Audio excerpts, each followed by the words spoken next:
Hey everybody, this is Rustin with Metalholic and The Examiner with us today. We got Matt and Moose from For My Valentine. Welcome back to the States, gentlemen. Thank you very much. It's good to have you back over here. You guys just started the tour a couple nights ago. Yep, this is the third show tonight. Excellent. Well, we're glad we got you here. It's kind of a small city. We miss a lot of the big shows, so it's nice to get you here.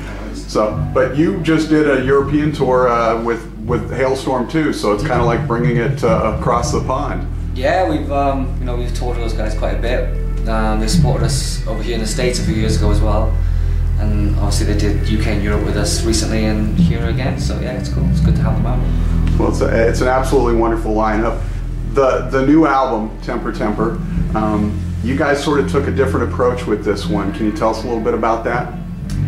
Yeah, we just kind of thought that the days of pre-writing and demoing and then pre-production were a little bit long-winded and unnecessary these days. We've been doing it a while and we kind of know what we need to do and what we want to do. So we just went to a studio and wrote and recorded the album as it was happening, as we went along. So it was good. It was a good experience. It was exciting. It was spontaneous, and it was a lot of fun. A lot more fun than usual. A little bit more organic this time around. Just the same, just as organic as it usually is, but instead of just writing and recording all those songs and then re-recording them, it was just like, let's just do it once. So I'm like, just recording the songs as they were happening. There was just a great vibe and energy. It was exciting, rather than just re-recording songs that may be a year old. You know what I mean? It was just a fresh approach to do things. It was cool. Well, you guys have said on this album that lyrically the album was a little bit more genuine. You wrote more from personal experience. Is that the case? Yeah, not every single song, but there's a big chunk on there which was kind of a lot more of a real vibe, you know what I mean, and stuff that was quite personal to the four of us. But that had to come out, I guess, and it did, and I'm glad it did. It was cool. When you guys went down to Thailand to sort of kickstart this whole thing, why Thailand of all places?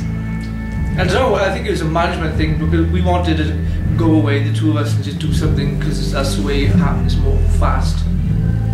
And our manager had this hook up in Thailand, this new guy, new studio, so we just said, well, I can get this good studio for quite a good price. We went over. So was it sort of different for you guys being away from everything? Did it help you sort of focus more? Or? Yeah, we just wake up and write music. We've always, every single album apart from the Poison, we've actually written out of the UK anyways and recorded. So it was it's always better to kind of get out of your private life, because there's just too many distractions, and the album will just take 2 or 3 times as long as it should, you know what I mean? Commuting and looking after your kids and trying to spend quality time with your family and your woman and stuff. And right. So we just kind of cut all that out and just went over there and got the job done, you know, and it was quick, so it was cool. Well, and your debut album and then the last album, Fever 2010, were pretty dark albums, if you will. Where do you think Temper Temper fits in terms of, that? I think lyrically it's like, obviously, because the stuff was a lot more real to us. To me, it's the darkest record we've ever made, really. It may not sound that way, but obviously from the lyrical content, from my point of view, it's definitely the most kind of the darker lyrics, because it was actually stuff that was going on with us, rather than me just kind of taking situations and making songs and stories out of it, whatever. This was, this was real shit that was happening that wasn't good, So for me, it was kind of, it's the darkest record we've ever made, I think. So. Are there 1 or 2 tracks, I mean, I know you love them all, but are there 1 or 2 tracks on the album that speak to you guys perhaps a little more loudly than the others? I think the songs that speak more loudly to me are the ones that obviously we've just been talking about, like the song Truth Hurts. It's kind of a situation about us coming to terms with the fact that things were getting a bit out of control. Living life on the edge of the night, same principle. Dirty Little Secrets is a song that I really love. I think that was a dark horse. It wasn't a song that I thought was going to be a standout track, but now we've lived with it and we've played it on tour pretty much every night. It's become a monster, it's a hell of a song. So those 3 are probably my favorites. When life gets out of control, for us, like somebody like me, I'm nobody, it's a very private thing. But for you guys being in the spotlight, how do you adjust to that, having sort of everything out there for the world to see? It's not that too difficult. I mean, we've never actually let anyone in on anything that bad happens, you know what I mean? It's always just kind of kept in our little world. But this time around, it was kind of different. It was starting to like get a bit out of control, and I just thought it was about time that just spoke about it really, you know what I mean? And it was nice. It was almost like a therapy session. And I think it's always nice that people on the outside see that, you know, we go through all the crap that normal people go through. You know what I mean? We're just human beings like everyone, and we go through good days and bad days, and shit happens back home. And, you know, relationship problems, and people die, and kids are born. You know what I mean? It's just reality. You know what I mean? So, you know, we're no different. It was just nice on this one to kind of let people know that, I guess. You know. Well, For My Valentine has always been hailed as a phenomenal live band. You've won awards for it, as a matter of fact. Is there a chance that somewhere in the not too distant future we're actually going to see a live album, DVD? I don't know. Maybe. I think we are recording we're recording 2 shows on this tour. Maybe for a DVD or for something. For something. I mean, we did one on the Poison, and we've actually recorded a couple of shows in the UK since then, like full on, you know, cameras and stuff, and we weren't happy with them. So they do exist. They never really actually captured the moment, which is a weird thing. You think that it would be kind of easy to, but I guess not.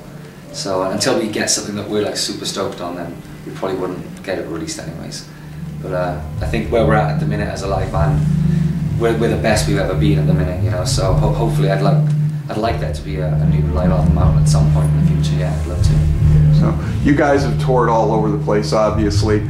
Is there any place left that you guys haven't toured yet that you really want to get to? About really want to get to, I don't know. But I mean, until we get there, you're not going to know if you love it or hate it, I guess. But we've pretty much done everywhere you'd want to go off the bat. We haven't been to more obscure places like India, China, and places like that. Even though I do know, you know, we have friends in bands that have been there and they said it's amazing. It's just trying to fit it into our schedule is hard. You know what I mean? It's we've become a global band, and that is a blessing, but it's a curse at the same time. You know what I mean? It's just not enough days of the year without having down. You know, we need downtime as well. You know what I mean? So I don't know. Got to have a life. Plus, you've got your other project you're trying to work on when you can shoehorn it in. So, what's the strangest thing, having eaten all over the world? What's the strangest thing you've eaten? Ed kangaroo the other day. Sounds nice, but it was actually pretty vile. It was really like a steak, but it was more like tough, but the restaurant was pretty shit actually, so can't really go on that. Or chicken cartilage. Chicken cartilage, yeah, chicken hearts, cow tongue, cow's that's just tongues. normal, I think.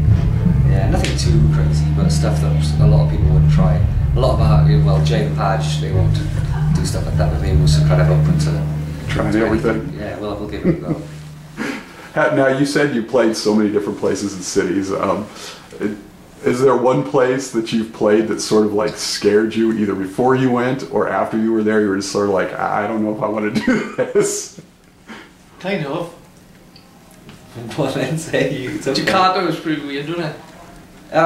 Yeah, we played Jakarta in Indonesia, and that was just an eye-opening experience because there was a lot of third world stuff going on there. You know what I mean? It was quite kind of sad to see, and it was just weird that we got off the plane. As you're flying in, you can just see just the shanty towns and just huts for miles and miles, and then you get off the plane, and then we got ushered through, put into vans and escorted to like Four Seasons or something, and then you look out your window and across the way is like a kid sitting on like tons of just kind of rubble and rubbish.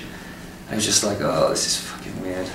So it wasn't that it was a horrible place to be, it was just kind of, it felt uncomfortable because we've never really been part of, a third world kind of country before. A little depressing a bit? Yeah, it was sad, you know what I mean? Just seeing like kids begging and stuff like that, and just people sleeping on the side of the road. So it was just weird, you know what I mean? It wasn't nice. It made us, super thankful for what we do, but at the same time we were staying in like 5-star Four Seasons luxury, but we were looking out onto shanty towns. It was just so hard. I'd like to go back though. Yeah, I'd definitely go back. The show was great. There was no locals there, which was another weird thing. It was all kind of expats of UK and US and other places around the world. There was no like kind of Indonesian people there really, which was again kind of like a weird situation. It was like, this is strange. All right, so last question just for fun. You guys get to spend so much time together out on tour. The Felix and Oscar question. Which member of the band's the clean one and which member's the slob? The slob is Padge. There's no doubt about that. He farts a lot. Oh, he's disgusting. His anus needs to be sealed in concrete and dumped into the Pacific.